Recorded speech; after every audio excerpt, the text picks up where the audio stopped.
Praise the lord. నీకోసం వేసే మాట అని దేవుని వాగ్దానాన్ని వింటున్న ప్రియ దేవుని పిల్లలందరికీ హృదయపూర్వకమైన వందనాలు తెలియజేస్తూ ఉన్నాను. దేవుడు మిమ్మల్ని మీ కుటుంబాన్ని దీవించును గాక. ఈ రోజంతను దేవుడు తన సన్నిధిని తోడుగా నుండి చేసి మీ ప్రతి కార్యాన్ని ప్రభు సఫలం చేయను గాక. ఈ రోజు పరిశుద్ధ గ్రంథం నుంచి కొన్ని మాటలు మనందరం కూడా ధ్యానిద్దామా. మత్తయి సువార్త 6వ అధ్యాయము 6వ వచనము, రహస్యమందు చూచు నీ తండ్రి నీకు ప్రతిఫలం ఇచ్చును. ఆమె ఒకసారి బిగ్గరగా ఆమెనని చెప్పండి. ప్రియ దేవుని బిడ్డ, మన దేవుడు మన యొక్క హృదయాంతరంగాలు ఎరిగి ఉన్న దేవుడై ఉన్నాడు. మనము రహస్యంగా చేసే కార్యాలు మనుషులకు తెలిసి ఉండకపోవచ్చు. మన యొక్క వ్యక్తిగత అనుభవాలు, మన జీవితంలో వ్యక్తిగతంగా ఎదుర్కొంటున్న మన యొక్క పరిస్థితులు, మన యొక్క బాధ వేదన మనుషులకు తెలియదు. మనుషులు ఏం చేస్తూ ఉంటారంటే బహిరంగంగా మన యొక్క పైరూపాన్ని చూసి జడ్జ్ చేస్తూ ఉంటారు కదా. ఆ సమయంలో యెషయా యొక్క కుమారులను అభిషేకించడానికి వెళ్ళినప్పుడు పెద్ద కుమారుని చూసి అతను చాలా చక్కగా బలంగా ఉన్నాడు, రాజు సైన్యంలో పనిచేస్తున్నాడు, ఇతన్ని ప్రభు ఏర్పరచుకున్నాడు అని చెప్పేసి అనుకుంటా ఉండగా ప్రభువు సమయంతో మాట్లాడుతూ ఉంటాడు. మనుషులు పైరూపాన్ని చూస్తారు కానీ నేను హృదయాంతరంగాలను చూసే దేవుణ్ణి ఉన్నానని చెప్పి. నిజమే ప్రియ దేవుని బిడ్డ, మన దేవుడు హృదయాంతరంగాలను చూస్తాడు. మనుషులు ఏం తెలుసా, మన పై ఆకారాన్ని బట్టి, మన వస్త్రాలను బట్టి, మన యొక్క నడకను ప్రవర్తనను బట్టి మనకు గౌరవం ఇస్తారు, విలువనిస్తారు. కానీ ప్రభువు మనని రహస్యమందు చూచే మన తండ్రి మనకు ప్రతిఫలం ఇచ్చే దేవుడే ఉన్నాడు. కాబట్టి ఈరోజు నీ భక్తి కావచ్చు, నీ ప్రార్థన జీవితమే కావచ్చు, నీ విశ్వాసమే కావచ్చు, మనుషుల ఎదుట కాదు, లేదంటే నోటి మాటలతో కాదు, నీ ప్రేమ నోటి మాటలతో కాక క్రియలతో ఉండవాలని ప్రభు చెప్తా ఉన్నాడు. అదేవిధంగా నువ్వు సహాయం చేసేటప్పుడు నువ్వు కుడి చేతితో చేస్తే ఎడమ చేతికి తెలియకూడదు అని చెప్పి ప్రభు చెప్తా ఉంటాడు. ఎందుకంటే నువ్వు చేసే సహాయానికి నీవు ఎప్పుడైతే అలా చేస్తావో నేను నీకు ప్రతిఫలం ఇస్తానని ప్రభువు వాగ్దానం చేస్తూ ఉంటాడు. ఈరోజు మన రహస్య జీవితం అంటే మన సీక్రెట్ లైఫ్ చాలా ఇంపార్టెంట్. దేవుడు మనకు దేనిని బట్టి ప్రతిఫలం ఇస్తాడు, దేనిని బట్టి ప్రభువు మన జీవితాల్లో అద్భుతాన్ని చేస్తాడు, దేనిని బట్టి ప్రభు మనకు బహుమానాన్ని కలగచేస్తాడంటే వ్యక్తిగతంగా మనం ఎలా అయితే జీవిస్తున్నామో మన రహస్య జీవితము ఏమైతే ఉందో దానిని బట్టి ప్రభు మనకు ప్రతిఫలాన్ని ఇచ్చే దేవుడై ఉన్నాడు. దానిని బట్టి మనని ఆశీర్వదించే దేవుడై ఉన్నాడండి. దావీదు అరణ్యంలో ఒంటరిగా తన మందను కాసుకుంటూ తిరుగుతూ ఉన్నాడు.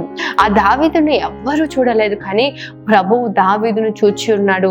ప్రభువు దావీదును తన హృదయాన్ని ఎరిగి ఉన్నాడు. యెషయాకి దావీదు హృదయం అర్థం కావట్లేదు, దావీదు యొక్క సహోదరులకు దావీదేంటో తెలియదు, కానీ ప్రభువు దావీదును చూస్తున్న దేవుడై ఉన్నాడు. కాబట్టి రహస్యంగా మనుషుల ఎదుట భక్తి చేయడం, మనుషుల ఎదుట ప్రార్థన చేయడం, మనుషుల ఎదుట విశ్వాసాన్ని కనపరచడం మాత్రమే కాదు, అది నేను తప్పని చెప్పట్లేదు, కానీ నీ ఒక ప్రార్థన రహస్యంగా కూడా అంతకంటే గొప్పగా ఉండాలి.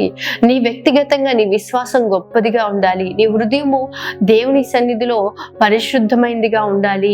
నిశ్చయంగా అప్పుడు ప్రభువు నీకు ప్రతిఫలం ఇచ్చే దేవుడే ఉన్నాడు. ఇక్కడ ప్రభు ఈ మాటను ఎప్పుడు చెప్తున్నాడంటే, ప్రార్థన చేసేటప్పుడు నువ్వు ఎప్పుడైతే ప్రార్థన చేస్తావో, నువ్వు ప్రార్థన చేయనప్పుడు నీ గదిలోనికి వెళ్ళి తలుపు వేసి రహస్యమందున్న నీ తండ్రికి ప్రార్థన చేయము, అప్పుడు రహస్యమందు చూచు నీ తండ్రి నీకు ప్రతిఫలం ఇస్తాడని ప్రభు ఈరోజు వాగ్దానం చేస్తున్నాడు. నిజమే ప్రియ దేవుని బిడ్డ, మనం ప్రార్థన చేసేటప్పుడు మన ప్రార్థన జీవితంలో రహస్యంగా ప్రభు సన్నిధిలో ప్రార్థించే వారిగా ఉండాలి. మనుషుల ఎదుట కాదు. ప్రార్థన అయినా కానీ నలుగురు ఎదుట చేయగలుగుతారండి, నలుగురితో కలిసి చేయగలుగుతారు, కానీ వ్యక్తిగతమైన ప్రార్థన చాలా మంది జీవితాల్లో కొదువైపోతూ ఉంది.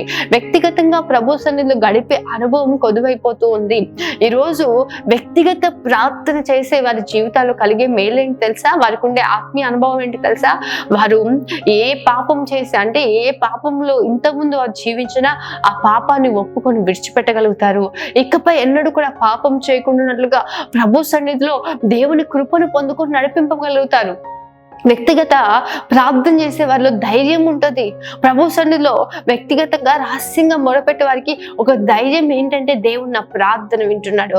వ్యక్తిగతంగా ప్రార్థన చేసే వారి జీవితంలో పాపం ఏలుబడి చేయదు, శాపం ఏలుబడి చేయదు, ఈ లోక సంబంధమైన క్రియలు ఏలుబడి చేయవు. ప్రభు చిత్తానుసారంగా దేవుని ఉద్దేశానుసారంగా వారు నడిపింపగలగలుగుతారు. ఈరోజు నిశ్చయంగా ప్రియ దేవుని బిడ్డ, దేవుని సన్నిధిలో వ్యక్తిగత ప్రార్థన చాలా ప్రాముఖ్యమైంది. వ్యక్తిగతంగా ఎవరికి వారు ఈరోజు కుటుంబంగా మీరు ప్రార్థన చేస్తూ ఉండొచ్చు, సంఘంగా మీరు ప్రార్థన చేస్తుండొచ్చు. వ్యక్తిగత ప్రార్థన కొద్ది నిమిషాలైనా ప్రభు సన్నిధిలో మోకరించి దేవుని ఉద్దేశాన్ని తెలుసుకోగలిగినట్లయితే, ప్రభువుని పట్ల కలిగిన ప్రణాళిక తెలుసుకోగలిగినట్లయితే, దేవుని ముఖకాంతిని నువ్వు చూడగలిగినట్లయితే ప్రభువుని జీవితాల్లో ఉన్నతమైన కార్యాలు జరిగిస్తాడు. ప్రియ దేవుని బిడ్డ, రహస్యంగా నువ్వు చేసే ప్రార్థన చాలా శక్తివంతమైన ప్రార్థన. సంఘంగా నువ్వు చేసే ప్రార్థన కంటే రహస్యంగా నువ్వు చేసే ప్రార్థన ఇంకా శక్తివంతమైంది. ఎందుకంటే అది నీ జీవితాన్ని కాపాడుతుంది, అది నీ యొక్క ఆత్మీయ స్థితిని ఉన్నతమైన స్థితిలోకి తీసుకొని వెళ్తుంది. రహస్యమైన ప్రార్థన ఈ లోక మాలిన్యం అంటకుండా నిన్ను కాపాడుతుంది. నీవెప్పుడైతే స్థిరపరచబడి నిలబడగలుగుతావో అప్పుడు నీ జీవితాల్లో ఇంకా గొప్ప అద్భుతాలు, ఇంకా గొప్ప కార్యాలు నువ్వు కన్నులారా చూడగలుగుతావు. ప్రియ దేవుని బిడ్డ, ఈరోజు ప్రభు సన్నిధిలో ప్రార్థిస్తున్నావా? ప్రభు సన్నిధిలో మొరపెడుతున్నావా? నిజంగా ప్రభు మీతోనే మాట్లాడుతున్నాడు. ప్రభు మీతోనే మాట్లాడుతున్నాడు. వ్యక్తిగతంగా ప్రభు సన్నిధిలో ప్రార్థించే అనుభవం కొద్ది నిమిషాలైనా దేవుడి సన్నిధిలో గడపగలిగిన వారిగా ఉన్నట్లయితే ప్రభు నిశ్చయంగా మీకు ప్రతిఫలాన్ని దయచేస్తాడు. మనం బైబిల్ గ్రంథంలో చూసినట్లయితే కొర్నేలి అనే ఒక వ్యక్తి మనకు కనిపిస్తూ ఉన్నాడు. చూడండి, అపోస్తుల కార్యాలు 10వ అధ్యాయం 31వ వచనం చూస్తే, కొర్నేలి నీ ప్రార్థన వినబడెను, నీ ధర్మ కార్యములు దేవుని సముఖమందు జ్ఞాపకం ఉంచబడి ఉన్నవి గనుక నీవు యొప్పేకి వర్తమానం పంపి పేతుని పిలిపించమని ప్రభు చెప్తా ఉంటాడు. ప్రభు మాట్లాడుతున్నాడు కొర్నేలితో. ఏంటంటే, కొర్నేలి నీ ప్రార్థన వినబడింది. కొర్నేలి ఎవరు అంటే అన్యుడైన వ్యక్తి అండి, అన్యుడైన వ్యక్తి. ఈ వ్యక్తి రహస్యంగా ప్రభు సన్నిధిలో ప్రార్థన చేస్తున్నాడు. ఆ ఒక్క వ్యక్తి దేవుడి సన్నిధిలో మొరపెడుతున్నాడు. కొర్నేలితో ప్రభు దూత మాట్లాడుతూ ఉంది, కొర్నేలి నీ ప్రార్థన ప్రభుకి వినబడింది, నీ ప్రార్థన ప్రభు విన్నాడు. నువ్వు ఒక ధర్మ కార్యాలు ఎక్కడ జ్ఞాపకం చేసుకోబడుతున్నాయి తెలుసా? ప్రభు సముఖమందు జ్ఞాపకం చేసుకోబడుతున్నాయి. దేవుని సముఖమందు, మనుషులు కాదు జ్ఞాపకం చేసుకోవాల్సింది, ప్రభు జ్ఞాపకం చేసుకోవాలి. నువ్వు చేసే మేలు, నువ్వు చేసే మంచి, నువ్వు చేసే ధర్మ కార్యాలు దేవుని సముఖంలో జ్ఞాపకం చేసుకోబడాలి. ప్రియ దేవుని బిడ్డ, ఈ కొర్నేలి ఒక అన్యుడైనప్పటికీ అతడు చేస్తున్న ప్రార్థన, అతడు చేస్తున్న ధర్మ కార్యాలు, రహస్యంగా అతను చేస్తున్న కార్యాలు ఎవరికి కనిపించాయి, ఎవరికి వినిపించాయంటే రహస్యముందు చూచే నీ తండ్రికి. నిశ్చయంగా ప్రియ దేవుని బిడ్డ, ఈ కొర్నేలి జీవితంలో ప్రభు చేసిన గొప్ప కార్యం, పేతురు ఆ ఇంటికి వచ్చినప్పుడు కొర్నేలి ఇంటి వారందరికీ రక్షణ కలిగింది. వారందరూ పరిశుద్ధాత్మ శక్తిని పొందుకున్నారు. ఎందుకంటే కొర్నేలి చేసిన ఒక్క ప్రార్థన. అదేవిధంగా యేసయ్య జీవితంలో మనం కూడా చూసినట్లయితే యేసయ్య ఏకాంతంగా ప్రార్థించేవాడు, శిష్యులతో ఉండేవాడు. బహుజన సమూహం ఆయన వెంబడించేది. ఎక్కడికి వెళ్ళినా ఆయన వెళ్ళక ముందే అనేక మంది జనములు ఆయన అక్కడికి వస్తున్నారని విని, వార్త విని అనేక మంది యేసయ్యను చూడడానికి, అనేక మంది బాగుపరచబడడానికి, అనేక మంది విడిపింపబడడానికి దేవుని యేసయ్య కోసము పరిగెత్తుకొని వచ్చేవారండి. అటువంటి పరిస్థితుల్లో ఆయన ఏకాంత ప్రార్థన చేసే అనుభవము యేసయ్య జీవితంలో కలిగి ఉన్నట్లుగా మనం చూస్తూ ఉన్నాం. మత్తయి సువార్త 14వ అధ్యాయం 23వ వచనం చూసినట్లయితే, ఆయన జన సమూహంను పంపివేసి ప్రార్థన చేయుటకు ఏకాంతముగా కొండ ఎక్కిపోయి సాయంకాలం అయినప్పుడు ఒంటరిగా ఉన్నాడు. ఎక్కడ అంటే ప్రభు సన్నిధిలో ఒంటరిగా. యేసయ్యకున్న గొప్ప అనుభవము, యేసయ్య అంత గొప్ప పరిచర్య చేయగలిగాడు. యేసయ్య అంత భయంకరమైన ఆ శ్రమను జయించి, మరణాన్ని జయించి పునరుద్ధానుడై తిరిగి లేవగలిగాడు. ఎలా అంటే రహస్యంగా, ఏకాంతంగా, ఒంటరిగా ప్రభు సన్నిధిలో ప్రార్థించే అనుభవం, ప్రభు సన్నిధిలో మొరపెట్టే అనుభవం. ఈరోజు యేసయ్య కలిగిన మనస్సును మనం కలిగి ఉండాలి. క్రీస్తు యేసు కలిగిన మనస్సును మీరు కూడా అట్టి మనస్సును ఆయుధంగా ధరించుకోండి అని చెప్పి ప్రభు వాక్యం సెలవిస్తా ఉంది. అట్టి మనస్సు కలిగి ఉండాలి. ప్రియ దేవుని బిడ్డ, దేవాది దేవుని కుమారుడే ప్రభు సన్నిధిలో ఏకాంతంగా ప్రార్థన చేస్తే మరి మనం ఇంకెంతగా ప్రార్థన చేయాలి, ఇంకెంతగా ప్రభు సన్నిధిలో మొరపెట్టాలి.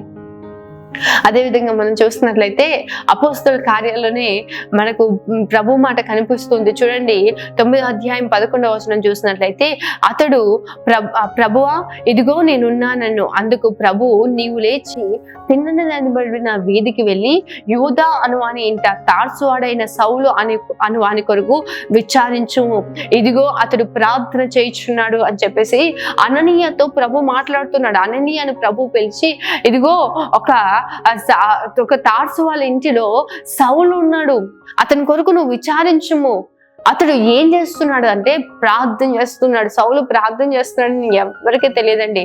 మరి ఎవరికి తెలుసు అంటే రహస్యంగా చూచే నీ తండ్రికి తెలుసు. ఈరోజు నిశ్చయంగా ప్రియ దేవుని బిడ్డ, నువ్వు ప్రార్థన చేయి. ప్రభు నీ ప్రార్థన విని అనేకులు నీ కొరకు పంపిస్తాడు. కొన్నేళ్ళ కొరకు పేతుర్ని పంపించినట్లుగా సౌలు కొరకు ఏ విధంగా అననీయను పంపించాడు. ఈ రోజు నువ్వు ప్రభు సన్నిధిలో మొరపెట్టి ఏ పరిస్థితి అయినా నీ కొరకు ప్రభు అనేకులు పంపిస్తాడు. నీవు నా ప్రతి పరిస్థితుల్లోంచి విడిపింపబడడానికి. సౌలు తన కళ్ళు మూయబడ్డాయండి, తన కళ్ళకు పొరలు కమ్మాయండి. అననీయ వచ్చి చేతులు ఉంచగానే అతని కన్నులకున్న పొరలు తొలగిపోయినట్లుగా మనం చూస్తున్నాం. ఈరోజు అనేకమైన శ్రమలు నిన్ను ఆవరించి ఉండొచ్చు ప్రియ దేవుని బిడ్డ. రహస్యంగా ప్రభు సన్నిధిలో మొరపెట్టు. అనేకమైన బలహీనతల్లోనూ ఉండొచ్చు, భయంకరమైన పరిస్థితులు అనుభవాల్లోనూ ఉండొచ్చు. రహస్యంగా ప్రభు సన్నిధిలో మొరపెట్టి ప్రార్థన చేయండి. రహస్యం ముందు చూచు నీ తండ్రి నీ ప్రార్థనకు నిశ్చయంగా ప్రతిఫలం ఇస్తాడు. నీ వ్యక్తిగత ప్రార్థన ప్రభు సన్నిధిలో నేను సంపూర్ణపరిచి నిలబడుతుంది. ఆమె ప్రార్థన చేసుకుందాం. మౌనతుడైన తండ్రి, సర్వశక్తిమంతుడైన దేవా, నీకే వందనాలు, స్తోత్రాలు ప్రభా. అయా ఈ ఉదయం తండ్రి మీరు మాతో మాట్లాడిన ప్రతి మాటను బట్టి వందనాలు. ఎంతమంది అయితే నీ సన్నిధిలో వ్యక్తిగతంగా ప్రార్థించాలని ఒక ఉన్నతమైన తీర్మానం కలిగి ఉన్నారు ప్రభా, మరి ప్రార్థన జీవితాన్ని స్థిరపరచండి. అటు ప్రార్థించగలిగిన గొప్ప కృప, యోగ్యత ప్రతి బిడ్డకు అనుగ్రహించండి. అయా నీ సన్నిధిలో రహస్యంగా మొరపెడుతుండగా అది ఏదైనా మరి పాప భారమే కావచ్చు, వ్యాధి కావచ్చు, బలహీనతలే కావచ్చు, లోకంలో ఎవరికి చెప్పుకోలేని పరిస్థితులు అయి ఉండొచ్చు. కానీ నువ్వు సమస్తమును బాగు చేసే దేవుడు, సర్వమును బాగు చేసే దేవుడు.